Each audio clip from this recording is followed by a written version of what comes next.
Сәлеметсіңдер ме, қымбатты оқушылар? Бүгін біз жаңа тақырыппен танысамыз. Жаңа тақырыптың аты жылу реттеудегі терінің рөлі деп аталады. Бірінші, жылу реттелу дегеніміз не? Соған анықтама берейік.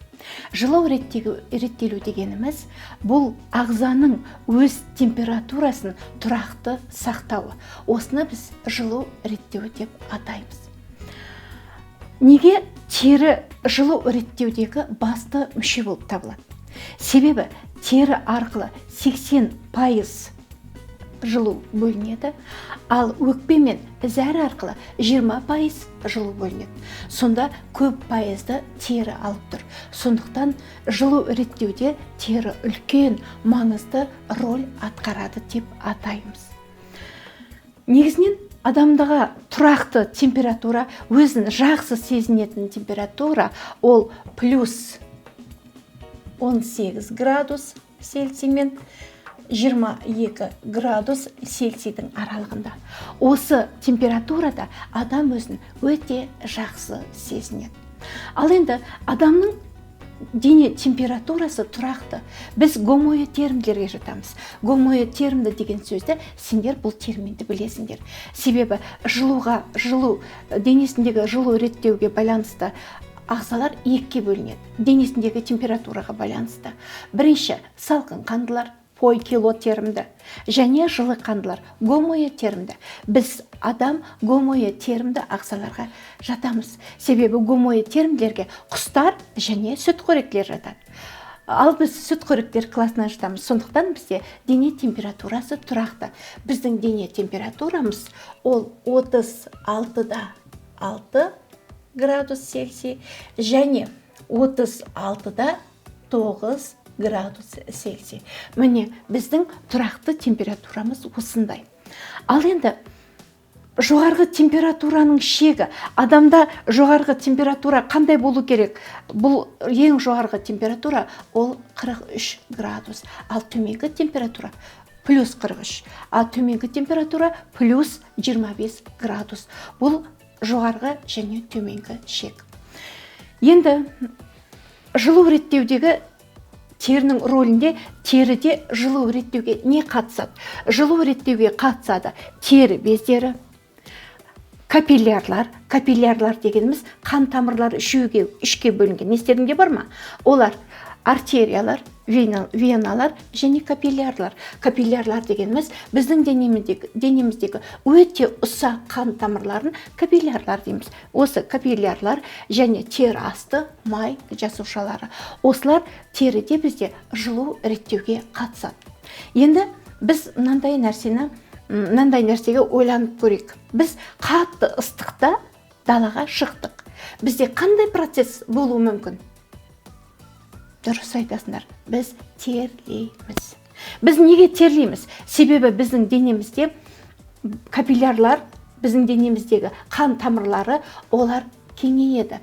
Жылуды беру үшін ол кеңейеді. Сол кезде біз денемізде капиллярлар кеңейгенде біздің дене температурамыз тұрақты сақталады. Біз қызарамыз. Себебі біздегі қызару себебі біз қызарамыз. Қай кезде қызарамыз? Біз моншадан шыққанда қызарамыз. Біз қатты ауыр жұмыс дегенде қызарамыз. Себебі капиллярларда қан тамырлары көбейеді. Сол кезде біздің денеміз қызарады. Ал енді сол кезде тер пайда болады. Қатты ыстыққа шыққан кезде қан тамырлары кеңейеді де біздің денемізде біз терлейміз. Яғни тер бездерінен ол тер бөлінеді. Қатты ыстықта физикалық жұмыспен айналысқан кезде күніне 10 литрдей тер бөлінуі мүмкін. Ол жұмыстың көлеміне және температураның қандай болуына байланысты тер бізде бөлініп тұрады. Ал суықта ше? Суық далаға шыққан кезде біздің капиллярлар тарылады. Жылуды өзінде ұстауға тырысады. Біз бозарамыз. Біздің денемізде құс терісі, гусиная кожа, құс терісі сияқты бұдыр-бұдырлар пайда болады. Ол қалай пайда болады? Біздегі терідегі ұсақ бұлшықеттердің жиырылуы нәтижесінде денемізде құс терісі сияқты тері пайда болады. Капиллярлар тарылған кезде жылуды өзіне ұстайды. Терінің салқын ауамен жанасу мөлшері азаяды, жанасу ауданы азаяды. Сондықтан біз жылуды өзімізде сақтаймыз. Міне балалар, бізде осындай механизмдер жүріп жатады. Енді жылу реттеу үдерістерін біз екіге бөлеміз: физикалық жылу реттелу және химиялық жылу реттелу. Физикалық жылу реттелуде не болады? Бұл кезде жылу беріледі балалар. Бұл кезде жылу беріледі.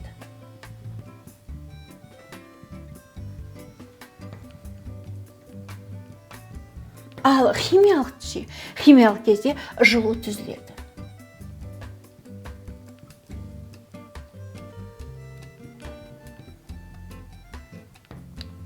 Енді бұл жылу реттелу үдерістері деп аталады. Сонымен жылу реттеу үдерістері екіге бөлінеді.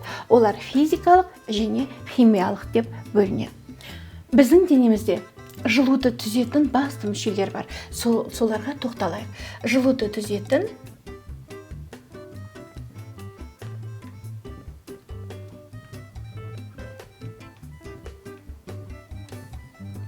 мүшелер.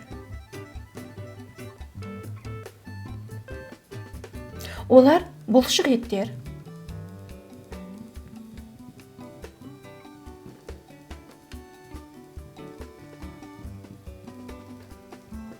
бауыр,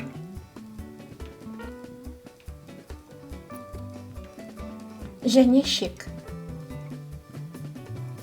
Міне, бұл мүшелер бізде жылуды түзетін мүшелер деп атайды. Егерде біз жылуды оны қарапайым мысалмен келтіруге болады. Мысал үшін біз тоңған кезде, біз көбінесе бір орында тұрсақ, біз тоңамыз. Біз қимылдамасақ тоңамыз. Ал егерде біз жүретін болсақ, біз дене қимылын жасайтын болсақ, бұл кезде біз жылынамыз. Яғни бұлшық еттер бізде жылуды түзіп тұр. Міне осындай қарапайым мысалмен біз осының маңызын түсіндіре алдық. Енді осы жылу реттеудегі терінің рөлін айта отырып, мен сендерге мынандай кеңес берер едім: денелеріңді, дене мүшелеріңді, организмді шынықтырыңдар деп кеңес берер едім. Сонда шынығу дегеніміз не? Ол бізге қалай әсер етеді? Шынығу дегеніміз қоршаған ортаның қолайсыз жағдайларында ағзаның төзімділігін арттыруды шынығу деп атаймыз. Шыныққан кезде апай шынығу керек деп айтты деп қазірден бастауға болмайды. Шыныққан кезде өзінің ережелері болады. Бірінші, шынығуды жылы кезден бастау керек. Екіншіден, шыныққан кезде біртіндеп шынығу керек. Бірденнен шынығуға болмайды. Бірденнен организмге күш түсіруге болмайды. Ең жақсы шынығудың түрі балалар, ол контрастты душ қабылдау. Контрастты душ қабылдаған кезде қандай өзгерістер болады? Біресе суық, біресе жылы су адамның денесін шынықтырады. Сендер білесіңдер, артерия қан тамырларында артерия қан тамырлар, негізі қан тамырларда 3 қабат болады. Сонда контрастты душ, біресе ыстық, біресе суық, бұл қан тамырларын біресе кеңейтеді, біресе тарылтады. Сөйтіп қан тамырларының серпімділігін арттырады. Ол адамның ауруға қарсы күшін күшейтеді, иммунитетті күшейтеді, қолайсыз жағдайларға деген күресті күшейтеді. Сондықтан мен сендерге шынығуға кеңес берем. Шынығу инфаркт пен инсульттің алдын алуға көмектеседі. Жүректің жұмыс етін жақсартады. Бүкіл организмнің бүкіл күшін шынықтырады. Сондықтан кез келген адам шынығуға, салауатты өмір салтын сақтауға міндетті. Сонымен біз бүгін не өттік? Бүгінгі сабағымызды қорытындылайық. Жылу реттеудегі басты мүше ол тері екенін өттік. Теріде жылу реттеуге қатысатын тері бездері, капиллярлар, тер асты май жасушалар екенін білдік. Ыстық ауаға шыққан кезде, далаға шыққан кезде, температура жоғарғы болған кезде капиллярлар кеңейетінін білдік. Суық ауа кезінде, суық мезгілде капиллярлар тарылып, жылуды ұстап тұратынын білдік. Жылу реттеу үдерістері екіден, яғни физикалық, химиялық үдерістерден тұратынын білдік. Жылуды түзетін мүшелер бұлшық еттер, бауыр, ішек екенін біз анықтадық. Міне, бүгінгі сабағымыз осымен бітті. Сұрақтарың болса арнаға жазылуды ұмытпаңдар. Сонымен сабағымыз бітті. Сау болыңдар.